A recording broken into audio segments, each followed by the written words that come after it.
Warning: some contents may be disturbing. Viewer discretion is advised.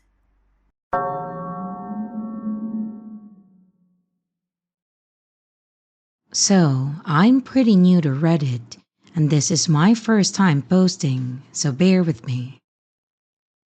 For a little bit of background, I'm in a wonderful relationship now with a guy that I met on Tinder.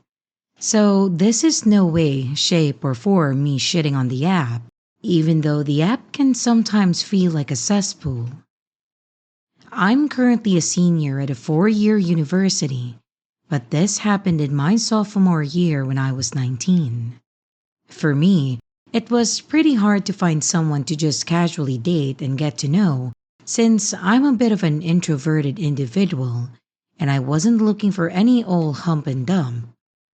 I also went through my fair share of abusive relationships, so dating for me was really difficult when it came to opening up and trusting people. When I matched with Chris, not his real name, I was pleasantly surprised. He was a funny, smart, interesting college student with a decent job and good intentions. I really enjoyed talking to him. But there was always a lot of anxiety when I spoke with him. I now know that I should have trusted my gut instinct, but at that time, I assumed that I was doing my introverted trust issues bullshit, and I tried to push that feeling away. We would talk a few times a week, and every time that we did, the feeling would persist. Only each time we talked, it would be stronger. He started to make comments about how he wanted me to be his girlfriend and how he was so excited for me to meet his parents. But we hadn't met and had only talked on and off for weeks at this point. So slowly, I stopped responding to some of his messages. But then I started to leave them completely unanswered. One day, I confided in my friends and I told him about the bad feeling that I always had while talking with Chris. They told me that I wasn't being open to new experiences because I hadn't let go of my past and that I wasn't being fair to him. So reluctantly, after a few weeks of radio silence and feeling guilty, I messaged him again. After another week or two of messaging and catching up, he asked me to go out to dinner with him. I was hesitant to say yes as my anxiety was through the roof, but my friends insisted that it was just nerves and it would be good for me to go out with someone. I agreed, and he excitedly told me that he had plans to take me to a nice Japanese restaurant in the city that is next to my campus. My friends were ecstatic, and they asked to see a picture of him. I pulled up his Tinder profile, and when they swiped through the pictures, they were silent. You know, he kind of looks like... They were silent, and then they said that he looks like one of my exes that was particularly abusive. I went into a full-blown panic attack. Once that I saw the resemblance, there was no going back. There was no way that I was going anywhere with this guy. I texted him back that night before the date and explained that I no longer felt comfortable going out and that I was sorry, and he never texted me back. That same week, I started getting multiple phone calls every day from an unknown number. They would leave me voicemails that would say things like, "Call me back, babe." Or, "Baby, where are you? Why won't you give me a chance?" I tried ignoring them, but one day after getting almost 10 calls, I answered, ready to curse someone the fuck out. I called Chris by his name and I told him to fuck off, and I was met with laughter. "This isn't Chris, this is Jeff." Who the fuck? "Chris said I could have you." He started laughing, so I hung up, and he immediately called back. I sent him to voicemail. He said you wanted to go out with me instead. He told me what university you go to, and show me a few of your pictures. I'll wait on campus if I have to. I blocked his number, and for a few more days, I got a few more unknown calls and voicemails detailing some pretty weird, aggressive, and gross shit. But they eventually died down. I don't know if this guy was serious, or maybe it was Chris getting his friend to fuck with me as revenge for canceling. But whatever it was, it had me looking behind anytime that I walked anywhere on campus for the rest of the semester. My roommates and I had a male friend stay with us for a while just in case, and I started going back to my hometown on the weekends because I was afraid to stay on campus for too long. It's been 2 years, so I hope that in this amount of time, Chris and Jeff have learned to become better people, or that someone kicked their asses already.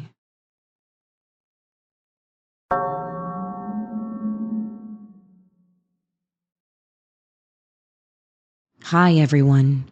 I'm a 34-year-old female, and I'm not looking for advice. I just want to share my story. Many years back, I dated a man-child relatively the same age as myself. We got along quite well. He was a gentleman, hospitable, kind, and loving. But in hindsight, things escalated quite quickly. We went from being friends to being exclusive within a month. Not enough time to truly know someone. The story is quite lengthy, and I'll do my best to shorten it without leaving out integral details. We saw each other daily. We mostly hung out at his home, and that was fine with me in the beginning, as I'm rather introverted. But a couple of months into our relationship, I started to question on why we weren't leaving the house, why we weren't going out and experiencing new things and trying out new hobbies. His responses were always cloudy. He always tried to redirect the conversation, thinking that I was truly stupid and I couldn't tell that this was an obvious avoidance tactic. That was the point where I started to become curious, and from there, it went downhill. I'm not an intrusive person, but considering that he was my partner, I had a right to inquire as to why we were isolating ourselves. After some mild questioning for a few weeks, I noticed that he began to create distance. This noticeable change was hard to ignore and pretty much confirmed my suspicions. However, I'm not going to make a decision based on assumptions. I'm ashamed to admit this, but one night while he was sleeping, I went through his phone. I still feel disgusting, even though I found 100% proof that I was the side chick. I could not believe it. I still can't. I was with this person daily. It obviously confirmed why we were so confined to his home, but it was perplexing because she had no idea about me. It was about 2 a.m. when I looked through his phone. There was no way that I could sleep beside him for the remainder of the morning, so I quietly got out of bed, collected my things, and then went home. The next day, I believe he realized what had happened. However, he never contacted me to see why I left. Things remained silent for the entire day. But then I received a phone call later that evening.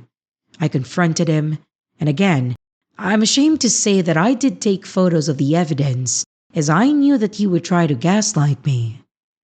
The fury in his voice was palpable. He did what a usual abuser would do, and blame me for going through his phone while totally ignoring his infidelity. It was utterly pathetic. He had created this delusion that I was going to contact the other girlfriend and then tell her all his wrongdoings, all his infidelity, lying, cheating, and many more. I would have done this. However, while I was looking through the phone, I realized that this girl was very sheltered. She was completely oblivious of what was going on. I was afraid that he would retaliate against myself and her, and I thought to myself that eventually she would just find out. I do regret not informing her. However, my decision was my decision, and I cannot change that. Well, this is where my nightmare begins.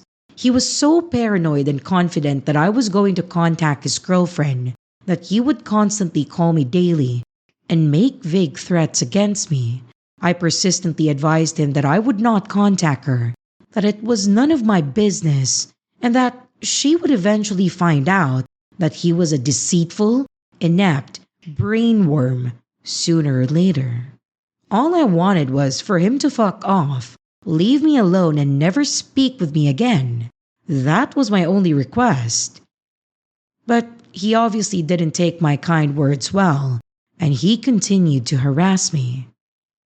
Only a few days later, things completely erupted. His paranoia exceeded levels I have never seen before, and he sent me a threatening message with the context being that I have compromising photos and that he will release them, as he believed that I would ruin his relationship. I could not believe the delusion, no matter what I said, no matter how I phrased it. I even had my mom speak with him at one point, but it was useless. I sent him a message stating that if this was true, and if he messaged me again, I'm going to call the cops. 5 minutes later, I received 11 messages in succession. A few were videos, photos, and personalized animations of myself. I had never seen these images and videos and animations before, and these were taken without my consent. These were extremely intimate and compromising. Unbeknownst to me, he had cameras set up around his room. These weren't just threats. These were screenshots of these images, videos, and animations uploaded on various sharing sites. Luckily, he lacked intelligence. He sent me the evidence. There was nothing that I could do to stop the uploads, so I immediately went to the police. They did manage to take some down. However, there were no promises, as once a photo is uploaded, it could be immediately archived.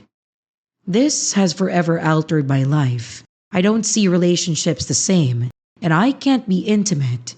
I can't form strong bonds. I've become apathetic, and I am forensically observant. I have difficulty trusting everyone, even my family, and so much more. In conclusion, the police were rather efficient and treated me well. I was granted an immediate protection order, family violence order. He broke that quite quickly and called my phone trying his best to apologize, begging to drop the charges. He was so pathetic that he got his mummy to ring me and tried to persuade me. I immediately called the police and they took immediate action. They ended up going to court and I won. It's not the result that I wanted. However, he did get his name on that good old sex offenders registry, which is far more egregious than people may think. Nevertheless, this is beyond life-changing. To all who have gone through this, I'm sorry, and I feel your pain. Cheers for listening to my story. I know it was long, but I hope it was a good read. Be careful around the people you think you trust. I know that's quite nihilistic and pessimistic. These are some of the unfortunate aspects of life. It's quite paradoxical. Humans are social creatures, but many humans are pure rat shit.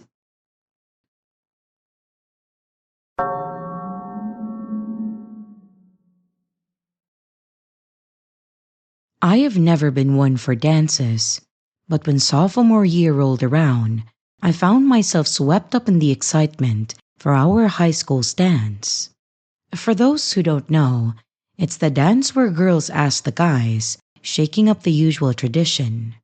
I was a shy, awkward 14-year-old with a love for anime and manga, and I wanted to make a bold move for once. There was this guy, Roger, in our school who seemed to share my interest. We hardly spoke, but I knew him through some mutual friends.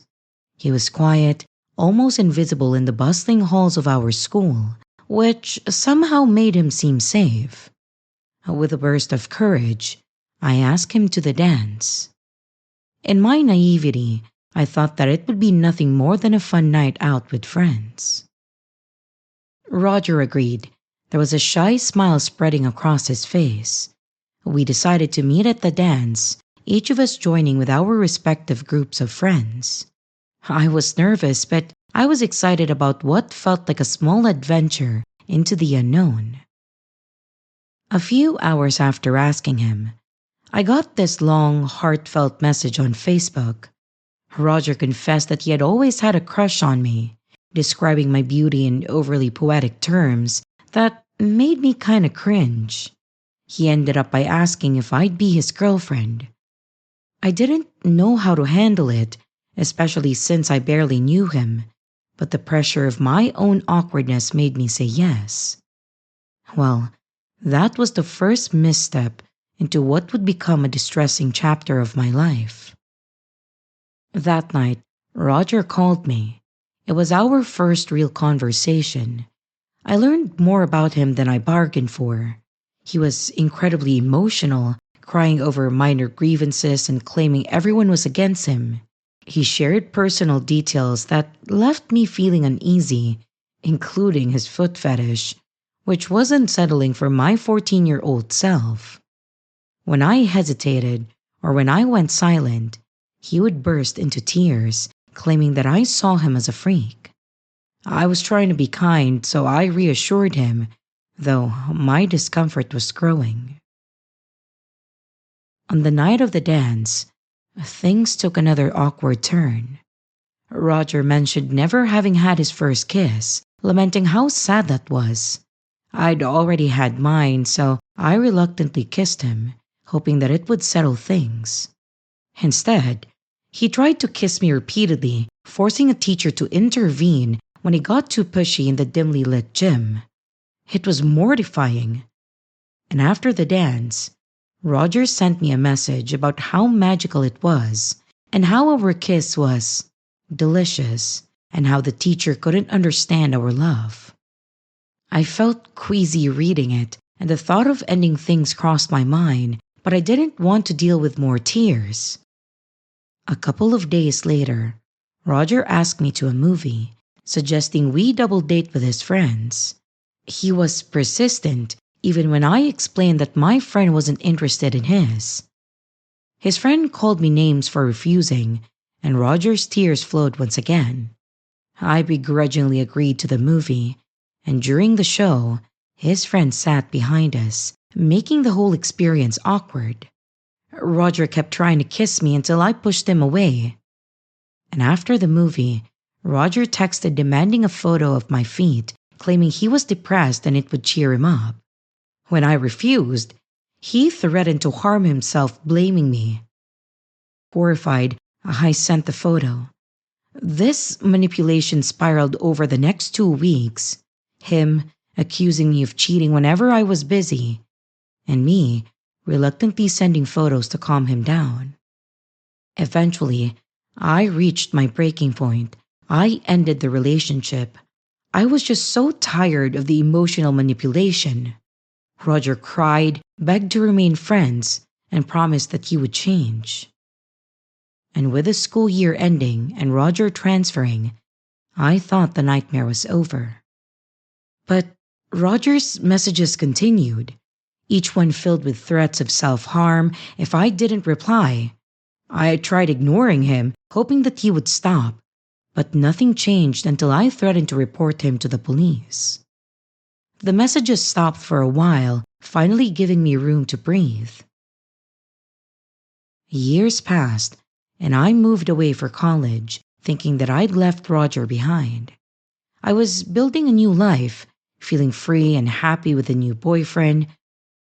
until I got a notification that Roger followed me on Instagram. My heart sank. I blocked him immediately, but within minutes, a message arrived from an unfamiliar account asking why I blocked him. I was livid. I sent a final message, warning him that I would get a restraining order if he didn't leave me alone. Roger's response was bitter and filled with insults, but I never heard from him again after that. And finally, I felt a sense of relief that the past no longer was hanging over me. A few months later, I received a message from a girl who dated Roger after me. She shared a similar story, confirming that his pattern of manipulation wasn't just a one-time ordeal. She said that she found me because even though while they were dating, Roger wouldn't stop talking about me, so she got curious and reached out. We bonded over our shared experiences, finding comfort in knowing that we weren't alone. To anyone reading this, please trust your instincts and stand firm in your boundaries. And as for Roger, let's not meet again.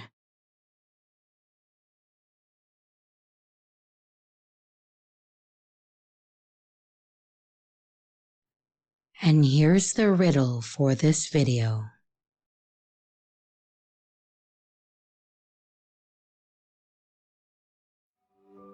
Hey everyone, this is your creepy sister. Thank you so much for watching the video. I do hope you enjoyed it. Also, don't forget to leave a like and a comment. It really helps the channel out. A big shout out to both my channel members and Patreon members. Thank you so much for taking your support to the next level. You guys are great. And again, to everyone, stay scared because your fear feeds me.